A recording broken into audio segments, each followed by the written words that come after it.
Les vaccins sont un sujet très émotionnel, souvent très polarisant, traité presque comme une religion. Vous entendez les gens dire « Ah, moi je suis pour » ou « Moi je suis contre ».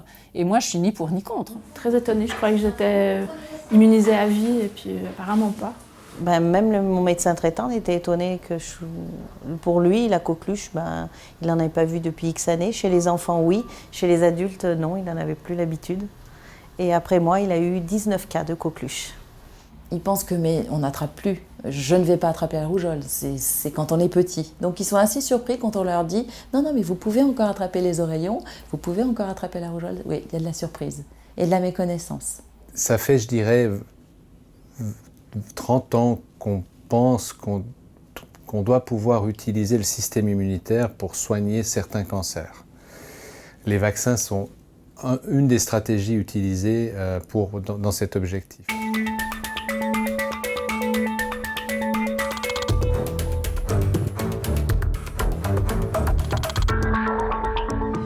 De la naissance jusqu'à ses 18 ans, un enfant recevra plusieurs vaccins, plus ou moins obligatoires, selon les pays et les législations qui évoluent sans cesse. Mais à l'âge adulte, devons-nous encore être attentifs à la vaccination ? Existe-t-il des rappels qu'il ne faut pas oublier ? Focus aujourd'hui dans ce numéro de Pulsation sur la vaccination chez les adultes.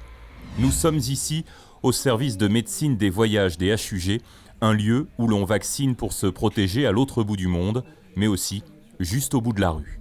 Donc vous venez pour des rappels, je vois. Hein, oui, moi j'ai un rappel. Oui. Donc mon mari doit avoir deux l'encéphalite attique, et puis monsieur a aussi la 3e dose de l'encéphalite, et puis... je crois qu'il y a la polio la polio qui périme. Oui. D'accord, donc pour ici, c'est pas nécessaire de faire la polio, mais c'est si vous voyagez en Afrique ou dans quelques pays en Asie. Le moment de faire les vaccins pour les voyages, c'est aussi le moment de mettre à jour les vaccinations de base, comme on a vu des gens qui disaient que les vaccins, on pense aux enfants, mais après, si on ne voyage pas, on oublie, on ne fait plus. Mais donc, lors de la consultation, on profite de mettre à jour, comme le vaccin du tétanos, qui sert même pour ici. Tétanos, diphtérie, polio, coqueluche, rubéole ou encore rougeole. Nombreux sont ceux qui associent ces vaccins uniquement à l'enfance. Et pourtant, pour chacun d'entre eux, des rappels peuvent être indispensables à l'âge adulte ou doivent tout simplement être prescrits s'ils n'ont jamais été administrés au préalable. On fait d'abord ce qu'on appelle la primo-vaccination, c'est-à-dire la vaccination qui induit par la suite une certaine mémoire en fait, de l'immunité. Cette primo-vaccination peut être faite soit en une injection pour certains vaccins, comme l'hépatite A par exemple, ou en 2, voire en 3.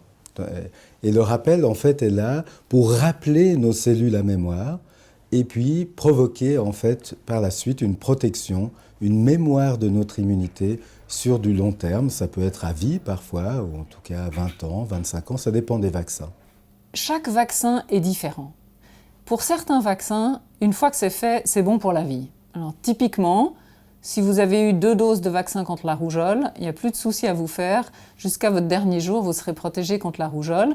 D'autres vaccins, prenons le tétanos par exemple, même si vous avez fait tous les vaccins qu'il fallait quand vous étiez petit, si ça fait plus de 10 ans ou 15 ans que vous n'avez pas eu votre dernier rappel, vous êtes à risque de faire un tétanos demain.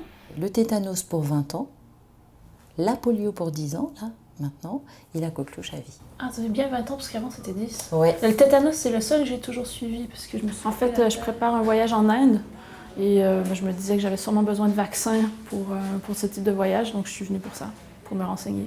Et verdict ?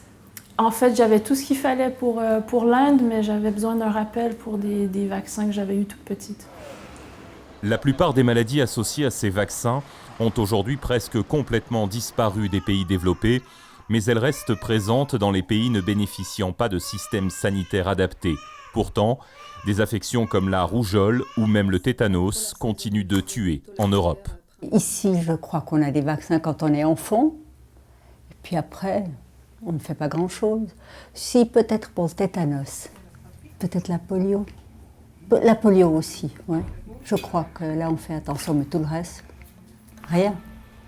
Je pense que les gens sont ouverts, mais typiquement, une fois adulte, on croit que c'est fait, on ne se rend pas nécessairement compte qu'il y a une date d'échéance sur les vaccins. Puis je pense que les gens, s'ils ne préparent pas de voyage, ils ne sont aucunement au courant de ce qui leur manque potentiellement dans leur gamme de vaccins. Donc oui, je pense que je suis assez dans la norme. On pense à se protéger quand on perçoit un risque. Or, les parents perçoivent intuitivement, instinctivement que les bébés sont fragiles et que donc il faut les protéger. Et puis ensuite, comme ado, plus il y a de risques, plus on est content. Comme jeune adulte, on a d'autres chats à fouetter. Et on retrouve cette perception du risque à quel moment? Juste avant un départ en voyage. Et donc, on se précipite au centre de vaccination des voyageurs et on rattrape 4, 5, 6 vaccins qu'on n'a pas mis à jour dans les 10 années précédentes. Donc je crois que ces deux éléments, à la fois on ne sait plus et puis on ne perçoit pas forcément les dangers, font ce hiatus entre des enfants qui, par exemple à Genève, sont très bien vaccinés. On a 98% des petits-enfants qui sont à jour dans leur vaccin à l'âge de 2 ans. Et par contre, des ados et surtout des jeunes adultes qui ne se sont pas posé la question, aucune idée de ce que leurs parents ont pu faire ou pas, et puis tout d'un coup se retrouvent aux urgences avec une rougeole. Pour pallier l'absence ou la perte possible du carnet de vaccination, le Centre de vaccinologie des HUG a créé le premier carnet de vaccination électronique.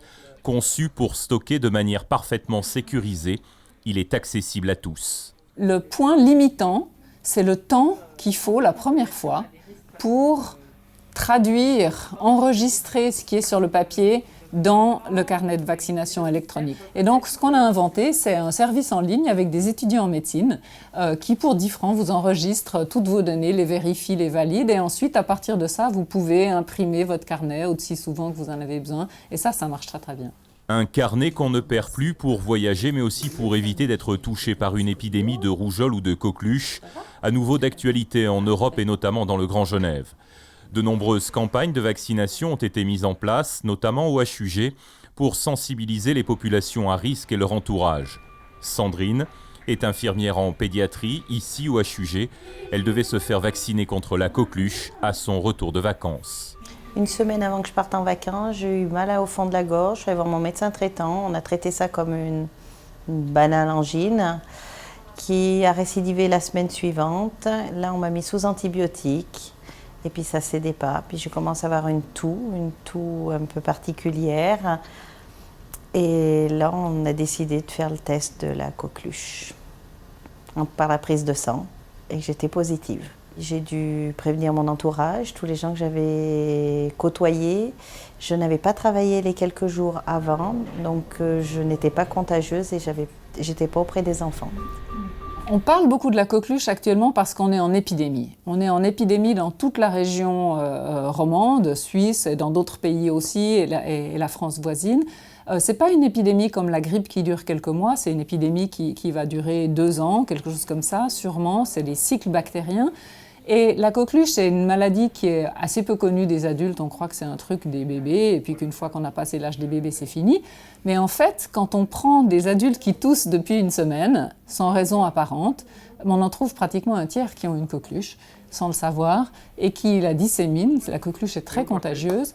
Parmi les cas d'infection chez les nourrissons, ça a été clairement montré que 80% avaient acquis l'infection de leurs parents, soit de l'entourage proche, des frères et de sœurs.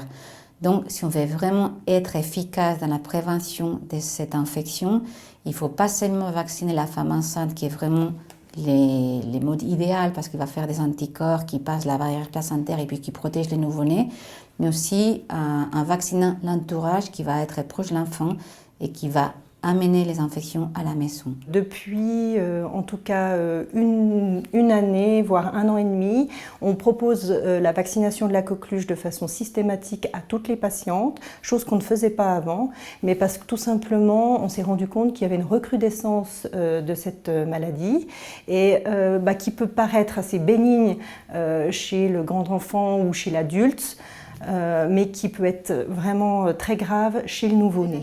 Si toute la famille est invitée à se faire vacciner, et là aussi, malgré les idées reçues, la femme enceinte peut recevoir aussi certaines doses de vaccins. La consultation prénatale est d'ailleurs un lieu de sensibilisation privilégié et permet de mettre à jour le carnet de vaccination de la future mère. Alors, il y a certains vaccins qu'on ne peut pas faire durant la grossesse, étant donné qu'ils contiennent les virus en entier atténués. Et c'est pour cela qu'on préfère ne pas les donner. Même si, quand il a eu des vaccins qui ont été faits chez une femme qui n'était pas au courant qu'elle était toujours enceinte, on sait qu'il a un rapport de sécurité qui est assez important, mais on préfère quand même les éviter. Ça peut être la fièvre jaune, la rubéole, la rougeole ou la varicelle par exemple. Il y a d'autres vaccins qui contiennent que des particules virales, voire des protéines, et qu'on peut donner avec toute sécurité durant la grossesse, qui sont même recommandés étant donné que la femme, durant la grossesse, peut avoir des risques accrus des complications qui sont liées à ces maladies. Parmi ces vaccins, on a par exemple le tétanus, la coqueluche, la grippe et puis l'hépatite B. Se vacciner pour se protéger soi-même et protéger les autres, notamment les plus faibles, les jeunes enfants, les personnes âgées, mais aussi les patients dans un hôpital. Une démarche qui se traduit aussi au HUG par une incitation à la vaccination contre la grippe saisonnière, chaque année au retour de l'hiver, comme c'est le cas contre la coqueluche depuis plusieurs mois. Moi, j'en ai pris plus conscience quand j'ai été malade en me disant un tout petit bout, je comprends qu'il soit très très mal et qu'il vienne aux soins intensifs, qu'il soit un petit peu tellement que ça rend malade. Donc oui, j'ai sensibilisé les gens autour de moi pour la vaccination, qui vérifient bien et puis qui se fassent vacciner, ceux qui ne le sont pas. La première vaccination humaine fut celle d'un enfant contre la rage en 1885 par un certain Louis Pasteur. Depuis ce jour, la vaccination dite préventive, c'est-à-dire permettant au corps de fabriquer ses propres défenses immunitaires, a permis l'éradication et le contrôle de nombreuses maladies. Aujourd'hui, grâce au progrès de la médecine, elle permet aussi de manière indirecte d'éviter l'apparition de certains cancers et de nombreux chercheurs voient déjà plus loin. Par exemple, le cancer du col de l'utérus, ça c'est un développement relativement récent, ou le cancer du foie. On sait qu'il y a 2 groupes de virus qui sont clairement les causes de ces maladies. Les HPV pour le cancer du col, l'hépatite B, ce n'est pas le seul virus, mais l'hépatite B joue un rôle extrêmement important. Donc en vaccinant contre ces virus, on va diminuer le risque soit d'infection par le virus, soit du fait que le virus devienne méchant dans l'organisme d'un individu. Et donc, de manière indirecte, on va vacciner contre ces 2 cancers. Alors, ce n'est pas un effet anti-cancer direct, mais c'est un effet indirect, mais c'est bien une vaccination prophylactique contre ces 2 types de cancers. Pour l'instant, il y a peu d'autres cancers, il y a des raretés, mais au niveau de la santé publique, il n'y a pas d'autres cancers où vraiment une vaccination prophylactique va avoir un impact. Donc chaque fois qu'on parle de vaccins anti-cancer, on est dans l'autre catégorie, les vaccins thérapeutiques destinés à essayer de contrôler la croissance tumorale chez des patients souffrant d'une maladie cancéreuse donnée. Le professeur Pierre-Yves Dietrich est médecin-chef de service et du centre d'oncologie des HUG. Il a reçu il y a peu aux États-Unis le Award du chercheur de l'année pour ses travaux sur le cancer, et notamment sur un vaccin thérapeutique contre le cancer du cerveau qu'il développe ici avec ses équipes. Donc tout d'abord, nous avons commencé il y a 5 ans par identifier le composant du vaccin, donc les cibles qui sont présentes sur les cellules tumorales mais pas sur les cellules saines du corps. Après cela, nous avons fait des premiers tests au laboratoire pour voir si les patients étaient capables au laboratoire de réagir contre ces cibles. Et nous avons vu qu'en fait c'était le cas. Donc ça a été un espoir immense pour l'avancée de ce vaccin dans une phase clinique. Et c'est là où nous en sommes maintenant. Donc ce vaccin est testé ici à l'hôpital depuis 1 mois chez des patients souffrant de gliome. Il y a 20 ans, on a commencé à se poser la question, est-ce que les cellules du système immunitaire peuvent aller dans le cerveau, dans une tumeur? On ne savait pas. Donc si on regarde effectivement l'accumulation des connaissances en 20 ans, et si on se projette 20 ans plus tard, on peut franchement espérer qu'on aura un certain impact, peut-être pas tout, mais au moins un certain impact pour améliorer le pronostic des patients qui souffrent de ces affections. Si on regarde 20 ans en arrière et qu'on projette 20 ans en avant, je pense que c'est en tout cas un espoir qui est réaliste. Maintenant, est-ce que ça va fonctionner comme ça ou pas? C'est impossible de dire. La dernière minute de ce magazine Pulsation avec le nouveau magazine des Hugues Pulsation, nouveau look et nouvelle maquette disponible dans tous les lieux de soins des Hugues. Les Hugues, ce sont aussi un site internet et des pages pour Facebook et Twitter et une chaîne dédiée sur YouTube et Dailymotion.